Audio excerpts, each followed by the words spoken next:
Hello, ipapasyal ko kayo sa The Forest Camp. Ang caption ko is running water. Totoo po yan. Nakikita nyo sa likod ko. Swimming pool po yan. Ilang patong swimming pool po yan. Ang tubig dumadagos. Kumbaga pa, running water po siya mula sa itaas.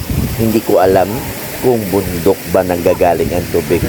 Pero sa totoo lang, sabi daw is galing sa bundok ang tubig. Lahat ng swimming pool po yan, running water po yan, except sa main entrance. Kasi may fountain doon. Anyway, ang ganda ng lugar, super lamig, ang tubig, ang atmosphere dahil nagtatangkad ng mga puno, halaman, ang lulusog, matataba, ang tatangkad, malalaki. Sobrang enjoy kami dyan dahil kamangha-mangha ang lugar. Diyos ko, ang daming naliligo. Ang daming swimming pool, hindi pa namin naikot dyan dahil may overlooking dyan na VIP room pero hindi na namin napunta.